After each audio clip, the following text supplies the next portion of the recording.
Y bueno, pues toma tu Biblia, ¿verdad? Sea de papel o electrónica, y abre tu Biblia o prende tu Biblia en el libro de Hechos, en el capítulo número 8.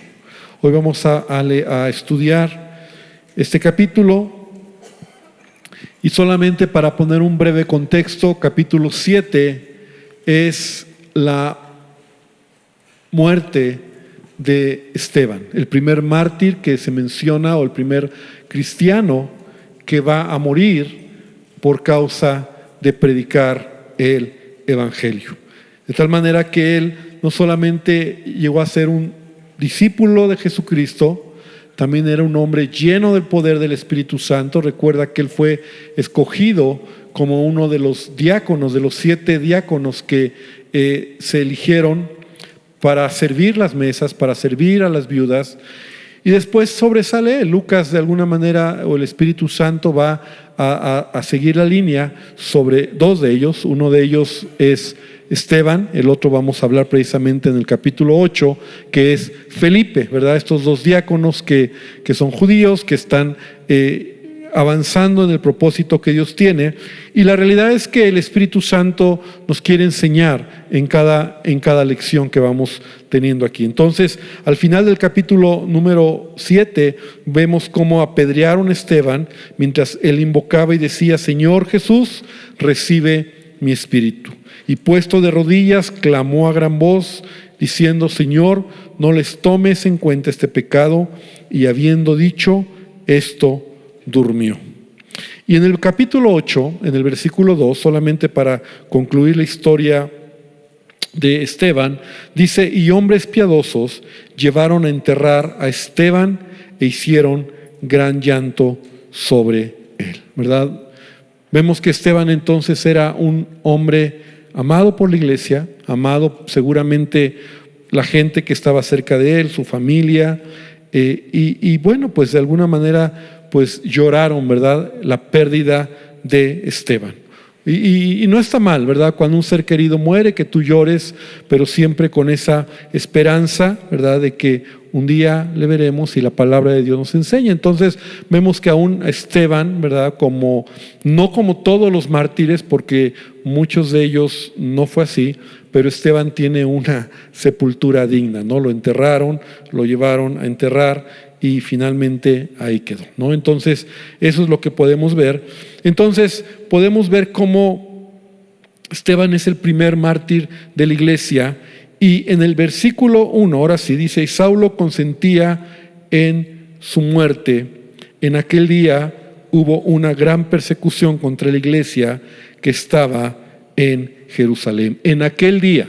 O sea, lo que Lucas nos quiere decir es que a partir de ese momento, ¿verdad?, empieza una persecución sobre la iglesia. Más o menos fue en el año, para que podamos tener una idea, en el año 34, más o menos, después de Cristo, ¿verdad? Después de que Jesús, 34 años después de que Jesús ascendió al cielo, más o menos 34 años después la iglesia se establece, y esto fue aumentando la persecución de la iglesia. Fue de tal manera que fue creciendo, y podemos nosotros ver cómo Saulo estaba ahí. Dice: Saulo consentía en su muerte, y hubo una gran persecución que estaba en Jerusalén, y todos fueron esparcidos por las tierras de Judea, de Samaria, salvo los apóstoles, ¿no?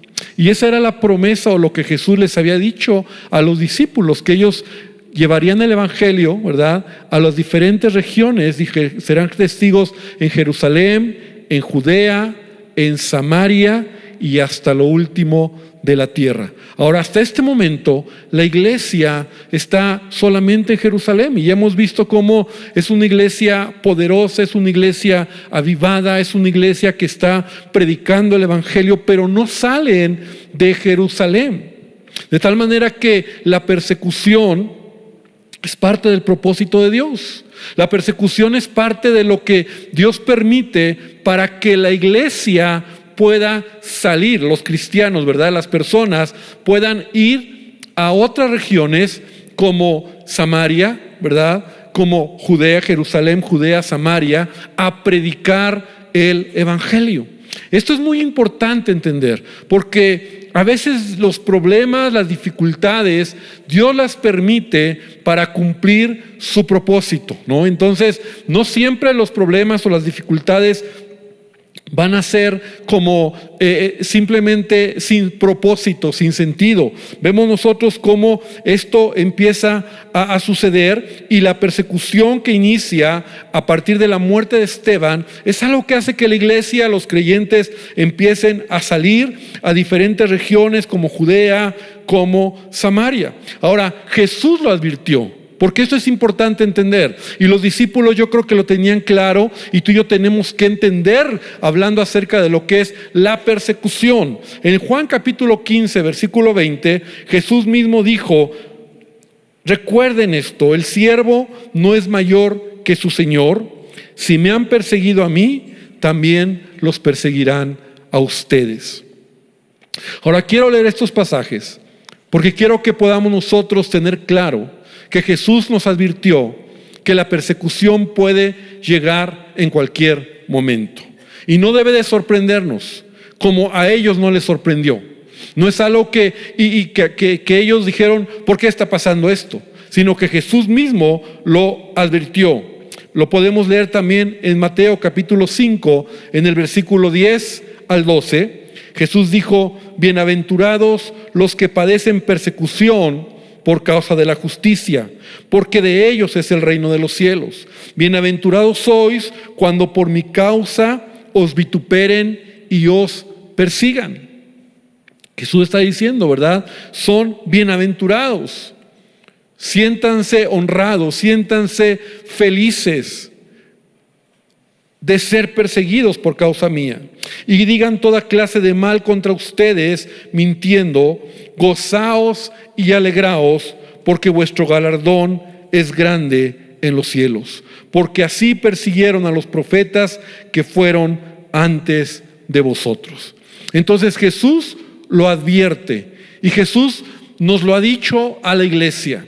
Tú y yo, en diferente manera o en diferente medida, ¿verdad? De acuerdo pues a las circunstancias y aún a la generación en la que hemos nosotros nacido, el tiempo en que hemos nacido, tenemos un nivel de persecución, ¿no? Entonces debemos nosotros estar conscientes. A lo mejor no es la misma persecución que vamos a ver aquí, ¿verdad? Porque esto se fue intensificando. Se dice que más o menos 30 años después de que inicia esta persecución con Esteban, en el año 65 más o menos, Nerón, ¿verdad?, el máximo o cruel perseguidor de la iglesia, este emperador romano, se levantó para matar a miles de cristianos, ¿no? Y conocemos las historias, el circo romano, las antorchas humanas y todo lo que este emperador, que estaba mal de la cabeza, hizo en contra de los cristianos.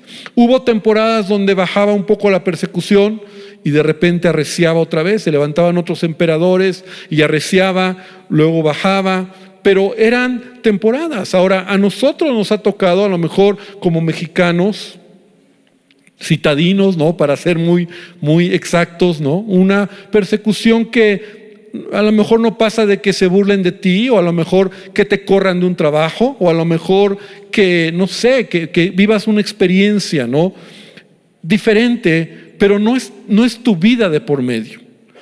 Hay hermanos nuestros, incluso en el sureste del país, en Chiapas, en Oaxaca, yo conozco, que están padeciendo persecución por ser cristianos. Pierden sus cosas, los matan, los corren de donde viven por ser cristianos. Y los pueblos muchas veces que son pequeños, ¿verdad?, que son rurales, los están matando. Otros países musulmanes, China, lugares donde hay misioneros, donde hay cristianos, que los están matando por causa del evangelio. Entonces, de diferente manera, siempre hay persecución, pero nosotros lo debemos de tener claro. Ahora, Jesús también nos advirtió, hablando acerca de la persecución, en Lucas 21:21, Jesús dijo, entonces, Él está hablando en el contexto de la persecución, ¿verdad?, de la tribulación. Los que estén en Judea, huyan a los montes, y los que en medio de ella váyanse, y los que estén en los campos no entren en ella. ¿Qué nos está queriendo decir aquí Jesús? O sea, cuando hay persecución, si puedes, trata de esconderte, trata de huir, trata de evitarlo. Pero si te quedas ya y no tienes otra opción, entonces la pregunta es, ¿estás dispuesto a morir por causa del Evangelio? Que de hecho es lo que vemos aquí en el libro de Hechos. Viene la persecución en Jerusalén y muchos salieron a otras regiones. Tal vez con amigos, con familia, o simplemente huyeron, dejaron todo. Entonces no se entregaron como tal, aunque muchos, como lo vamos a ver más adelante, sí fueron maltratados y murieron por causa del Evangelio. El apóstol Pablo lo dice en 2 de Timoteo capítulo 3, en el versículo 12, y todos los que quieren vivir piadosamente en Cristo Jesús padecerán persecución. Entonces es parte del paquete de seguir a Jesús, ¿verdad? Tiene que quedar claro en nuestra mente y en nuestro corazón. Y a veces es bueno de repente que tú y yo podamos tomar un tiempo para reflexionar sobre este tema. Hay unos libros que te ayudan a entender cómo los cristianos de la antigüedad padecieron persecución. Hay unos libros que se llaman La voz de los mártires, es un libro cristiano que tiene testimonios de muchos cristianos que han muerto en diferentes épocas, diferentes circunstancias, diferentes países. Y cuando tú lo lees, te hace reflexionar.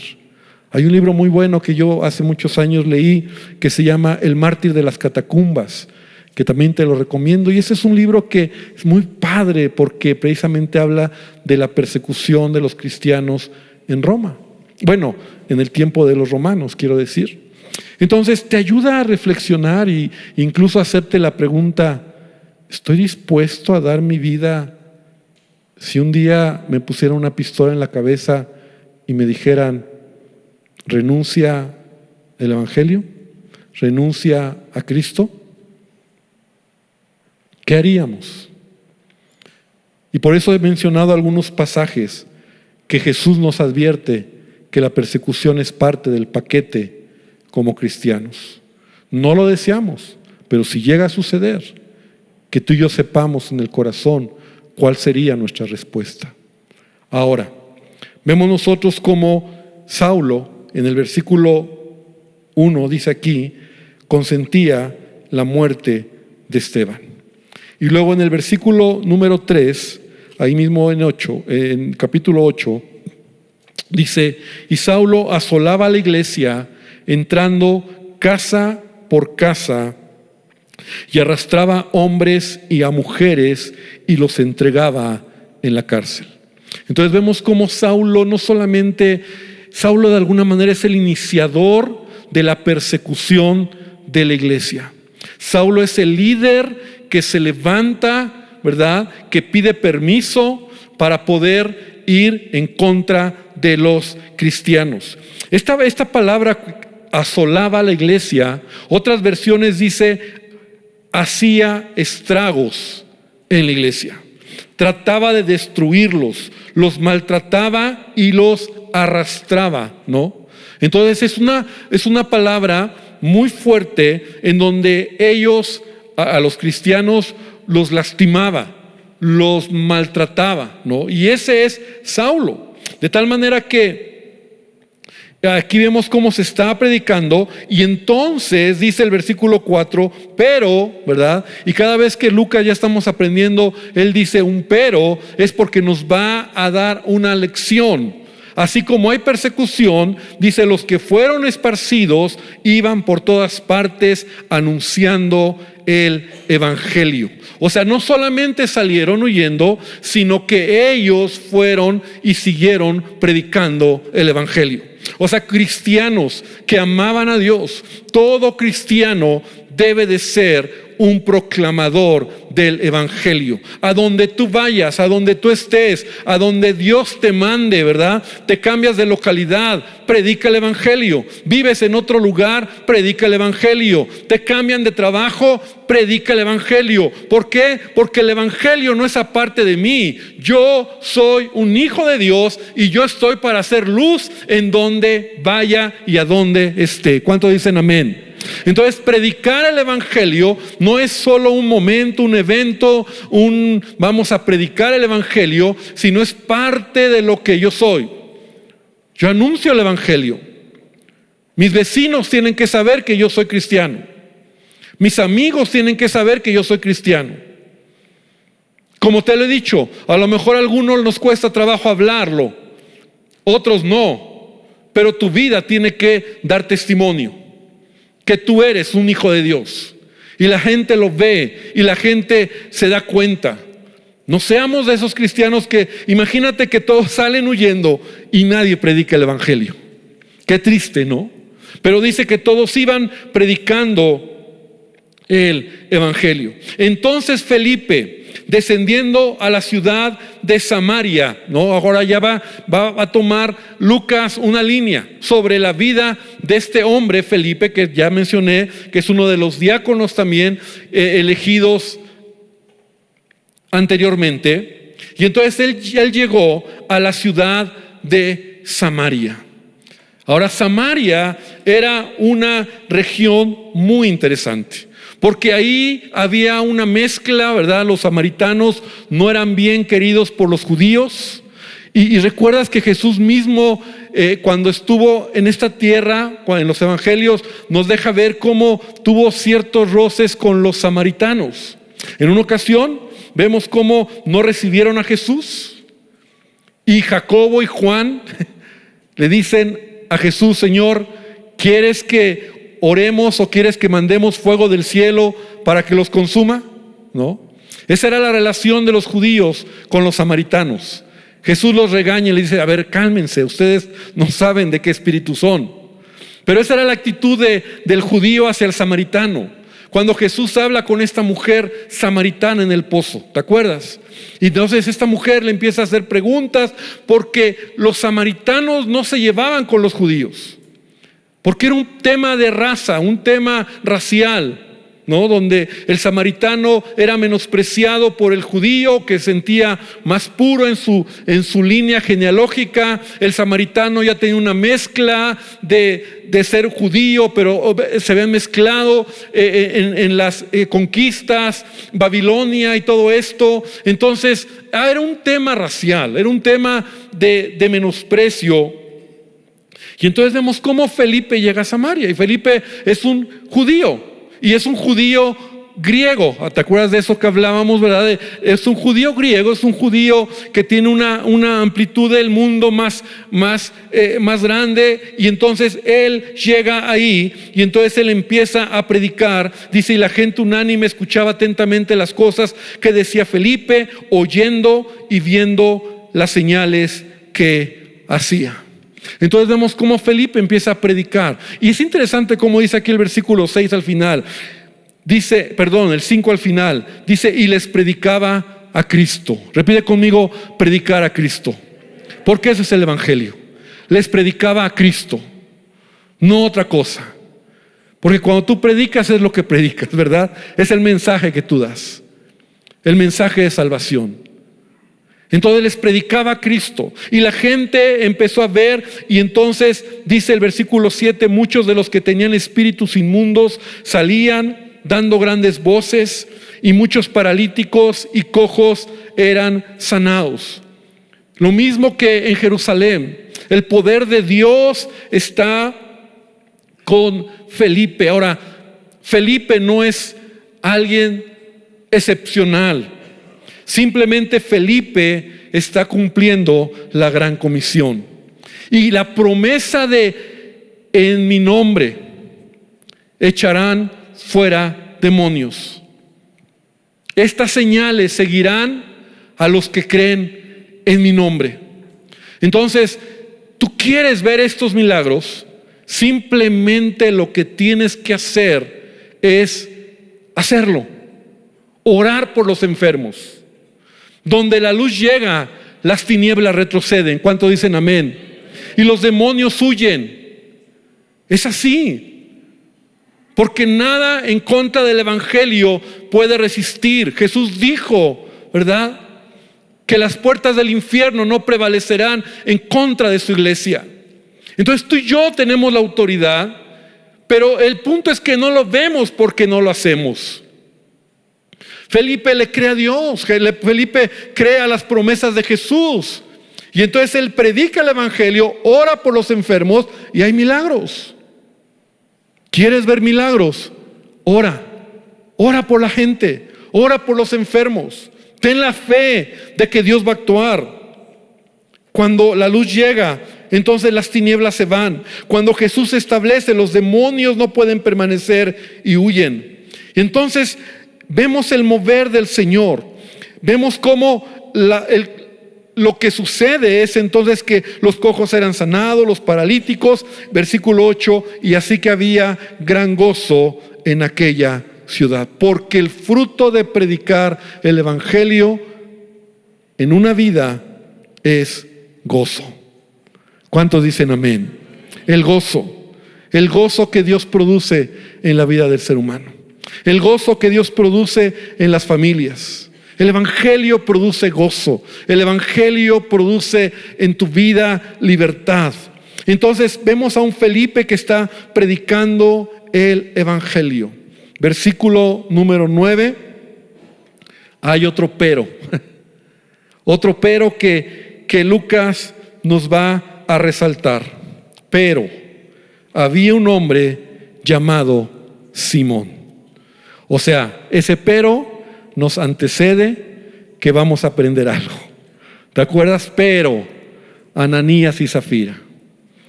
Pero cada vez que Lucas lo menciona.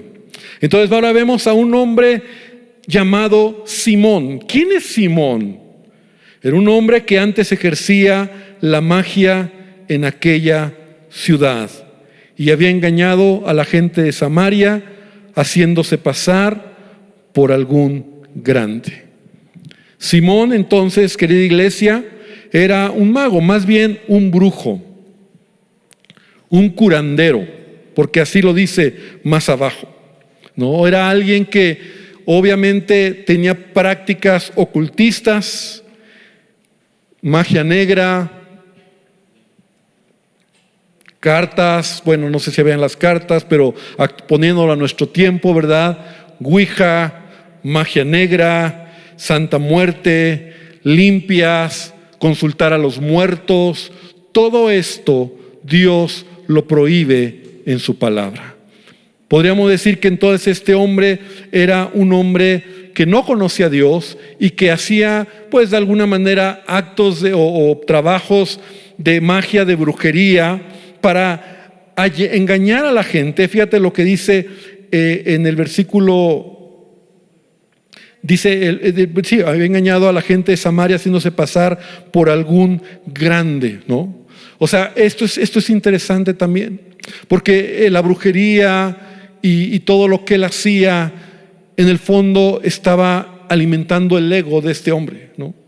Y cualquier hombre que se levante y que se mencione como un hombre, un gran hombre, ¿no? Este es el gran mago, el gran hombre, el gran siervo. O sea, nadie merece ese título más que Jesucristo. Amén. Entonces no debe de haber esa expresión. Ahora, este hombre no conoce de Dios. Era un engañador, ¿no? Y a lo mejor, como comúnmente sucede, hacía amarres, ¿no? Mataba gallinas para hacer, así que se viera sus brujerías, ¿no? Mataba animales. Sin embargo, aquí dice que engañaba a la gente de Samaria. Porque muchas veces esta gente que practica brujería, mucho es solo un engaño. Mucho es solo fanfarronería. Es así. Yo recuerdo hace años, cuando estábamos enfrente, que la iglesia teníamos, ahí estuvimos 5 años, al principio de la iglesia, un domingo llegamos y había en las puertas una águila muerta, como atada y no sé cuánta cosa ahí, un trabajo de brujería. Y era un águila, o sea, no era cualquier animal, ¿no? Era un ave, pero era un águila, un animal caro, yo creo. Y nosotros lo limpiamos, lo tiramos, ¿no? Y no faltaron los hermanos que dijeron, no, pastor, y le cortaron, no tenía cortadas las uñas, las patas, las alas, el pico, rollos así, ¿no? Y algunos que, no, es que eso significa esto, significa que, hermano, tíralo y sigamos adelante. Y seguimos adelante, amén. Entonces, a veces esta clase de gente, ¿no? Hacía eso, ¿no? O sea, ejercen esa magia, ¿no? Entonces, amarres y brujería y muerte y sangre y todo eso. Y entonces dice que todos, dice este hombre que ejercía la magia, que engañaba a mucha gente, a este oían atentamente todos, desde el más pequeño hasta el más grande, diciendo, este es el gran poder de Dios. Él decía, ¿verdad? Él se sentía el grande y estaban atentos porque con sus artes mágicas les había engañado mucho tiempo. El Espíritu Santo nos deja ver. Así que, hermano, tú no tienes que, como cristiano, angustiarte cuando alrededor tuyo hay este tipo de situaciones. La palabra dice que mayor es el que está en nosotros que el que está en el mundo. ¿Cuántos dicen amén? Él está contigo. Él está contigo. Si el que tiene que preocuparse es Satanás y sus demonios, porque cuando Jesús establece su reino, ellos tienen que huir. Ellos tienen que huir. No es al revés. O yo no lo veo así en la palabra. Y entonces cuando creyeron a Felipe, bueno, que la gente empezó a creer el evangelio del reino de Dios y del nombre de Jesús, se bautizaban hombres y mujeres. O sea, aquí en Samaria ya hay un avivamiento. Felipe está predicando el evangelio, la gente se está convirtiendo, la gente se está bautizando porque están confesando sus pecados y creyendo en Jesucristo. Y entonces Simón mismo, cuando oyó el mensaje, dice, habiéndose bautizado, estaba siempre con Felipe y viendo las señales y grandes milagros que se hacían, estaba atónito, ¿no? Entonces vemos cómo Simón mismo. Ahora, aquí quiero detenerme porque parece que el mensaje del evangelio toca la vida de Simón. Él era un brujo, él era un hombre malo, él era un hombre que muchos años había practicado la brujería. Pero aquí vemos cómo escucha el mensaje y se convierte, al parecer, ¿no? Quiero hacerlo así como entre comillas, se convierte, se bautiza con todos, ¿no? Entonces ya es parte de todo Simón. Pero no solamente eso, Simón está cerca de Felipe, ¿no? Del que podríamos decir ahora se convierte en el pastor, ¿no? Del grupo al que se le está predicando el evangelio, ¿no? Entonces Felipe está ahí, creyó. Y esto nos deja ver cómo no solamente Felipe cree, sino que dice, estaba atónito de todo lo que veía, lo que sucedía. Porque obviamente él sabía qué onda, ¿no? Él sabía cómo muchas de las cosas que él hacía eran solo, pero no era real. Y él está viendo milagros, él está viendo señales, él está viendo el poder de Dios, la manifestación de Dios, vidas cambiadas. Él está, esa expresión atónito es, él está sorprendido, ¿no? Por lo que está mirando. Ahora, parece ser o no parece ser, la motivación de Simón se va a revelar más adelante, porque parece que todo está bien. A veces hay personas así en la iglesia. El único que conoce el corazón es Dios, pero se va a revelar más adelante el corazón de Simón. Vamos a hacer un paréntesis. Cuando los apóstoles que estaban en Jerusalén oyeron que Samaria había recibido la palabra de Dios, enviaron allá a Pedro y a Juan. los cuales habiendo venido oraron por ellos para que recibiesen el Espíritu Santo, porque aún no había descendido sobre ellos o sobre ninguno de ellos, sino que solamente habían sido bautizados en el nombre de Jesús, y les imponían las manos y recibían el Espíritu Santo. Vemos cómo este avivamiento empezó a crecer. Llegó a oídos de los apóstoles. ¿Recuerdas? Bueno, no lo mencioné, pero dice ahí que cuando la persecución se dio, salieron muchos discípulos y los 12 se quedaron en Jerusalén. Ellos no salieron de Jerusalén, se ocultaron, no sé, Dios los guardó. Entonces ellos escuchan lo que está pasando en Samaria, y Pedro y Juan van a ver qué está pasando.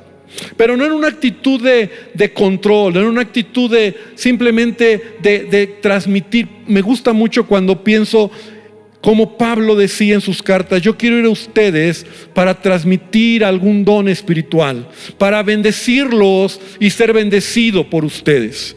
Y eso es la iglesia, ¿verdad? No es como que el liderazgo, que nosotros somos los papas fritas y si nosotros no lo pueden hacer. Simplemente ellos van y ven que hay un mover, está predicando el evangelio, se están bautizando. Entonces ellos dicen: pues vamos a orar por ellos para que reciban también el bautismo del Espíritu Santo. Las primeras enseñanzas que dimos de Hechos, sobre todo Hechos 1, Hechos 2, hablamos de lo que es el ser lleno del Espíritu Santo, lo que es tener el sello, tener la presencia del Espíritu Santo. No lo voy a repetir por el tiempo, pero aquí ellos están orando para que los discípulos sean llenos del poder del Espíritu Santo. Hechos 1:8, ¿verdad? Recibiréis poder cuando venga. Y entonces vemos que Simón vio. ¿Qué está viendo? ¿Verdad? Que por la imposición de las manos de los apóstoles se daba el Espíritu Santo. Y entonces seguramente ellos empezaban a hablar en lenguas. Era la evidencia de ser llenos del Espíritu Santo. Y entonces fíjate lo que dice ahí. Cuando vio eso, que se daba el Espíritu Santo por la imposición de las manos, entonces ofreció dinero, diciendo: dadme también a mí este poder, para que cualquiera a quien yo impusiere las manos reciba el Espíritu Santo. Y aquí vemos verdaderamente el corazón de Simón.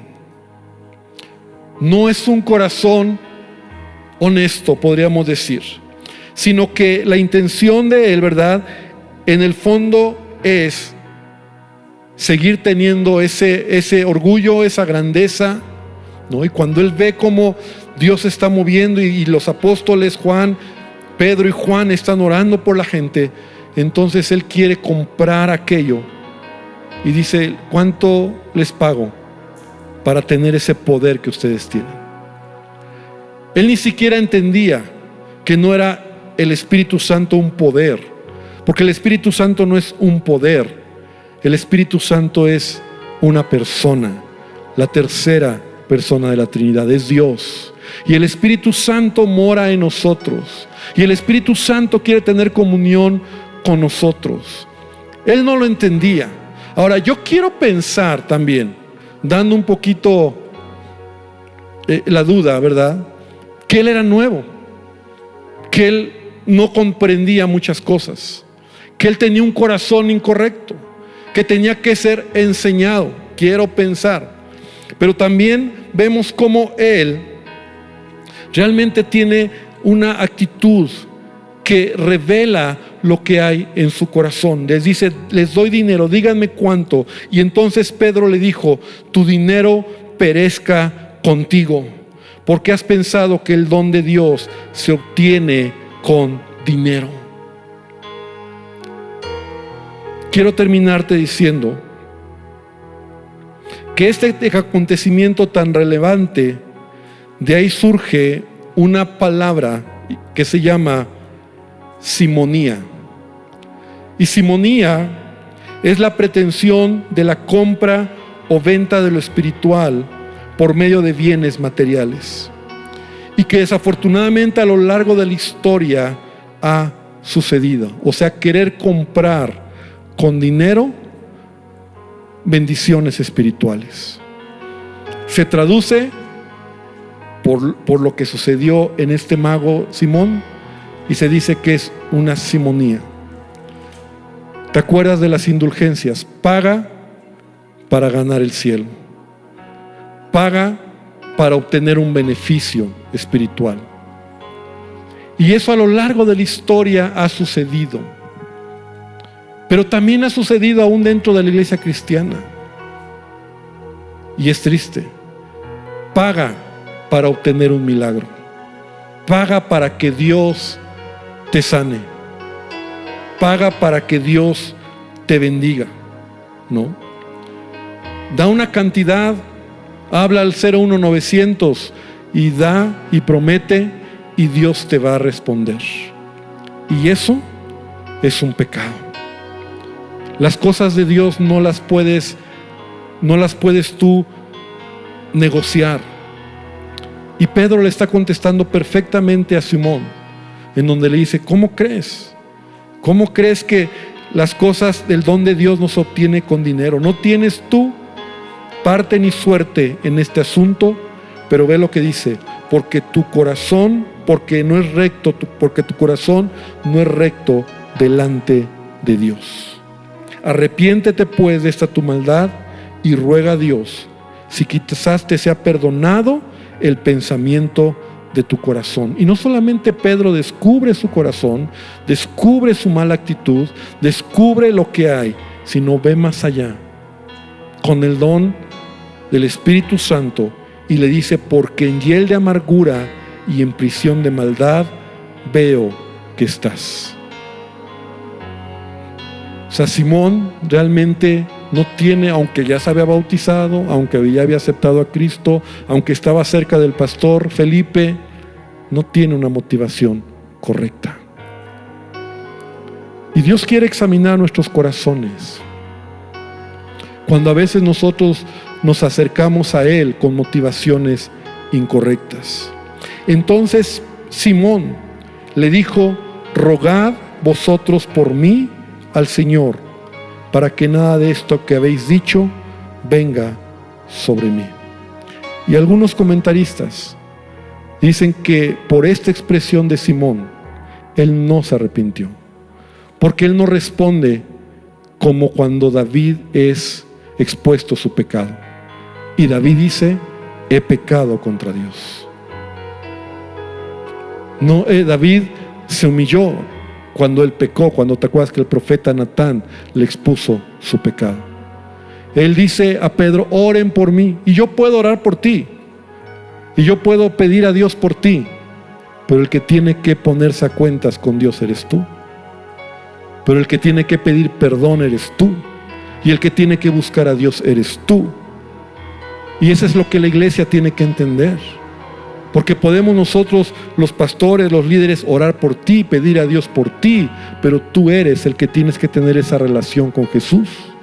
Tú eres el que tienes que arrepentirte, tú eres el que tienes que venir a Él y lo que sea, acercarte a Él. Y Simón no lo hace, Simón. Simplemente ahí termina la historia. No se sabe más de él. No sabemos si continuó o no continuó, porque inmediatamente Lucas cambia la historia, nos cambia y terminamos con este versículo 25. Y ellos, habiendo testificado y hablado la palabra de Dios, se volvieron a Jerusalén, y en muchas poblaciones de los samaritanos anunciaron el evangelio. El evangelio se seguía predicando. Y desafortunadamente, es parte del crecimiento de la iglesia. Siempre va a haber de todo, ¿verdad?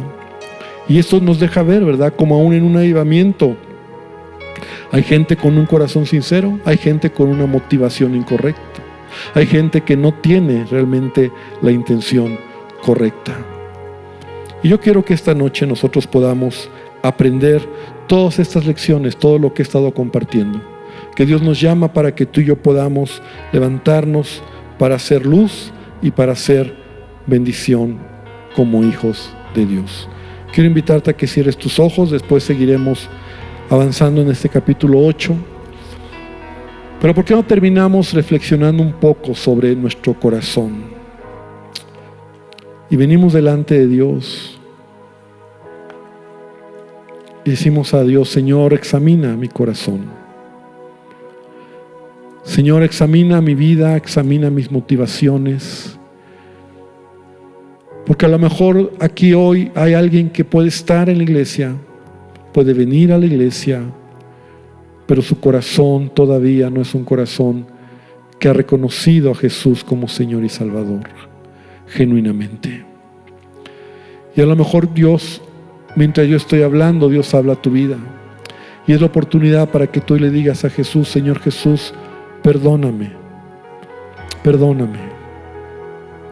Señor, que nuestras motivaciones sean las correctas. Señor, que en verdad podamos nosotros caminar haciendo tu voluntad. Y en el nombre de Jesús yo te pido, Padre, que tú nos ayudes.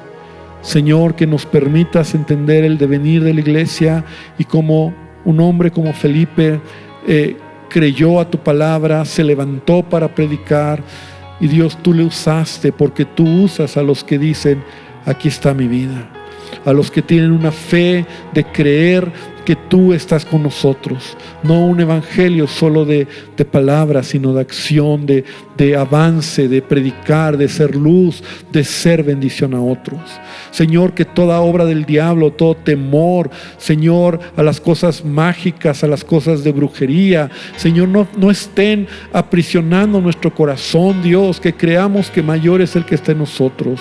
Y Padre, que cada cosa que hoy hemos escuchado, Señor, cada palabra, cada enseñanza nos ayude para crecer en nuestra fe. Gracias, Señor, por esta palabra. Gracias, Señor, por tu palabra y por la manera en que podemos ver, Señor, lo que tú estás haciendo o lo que tú hiciste, Señor, en la iglesia, y que podamos nosotros seguir avanzando en el nombre de Jesucristo. Amén y amén. Que Dios les bendiga, hermanos.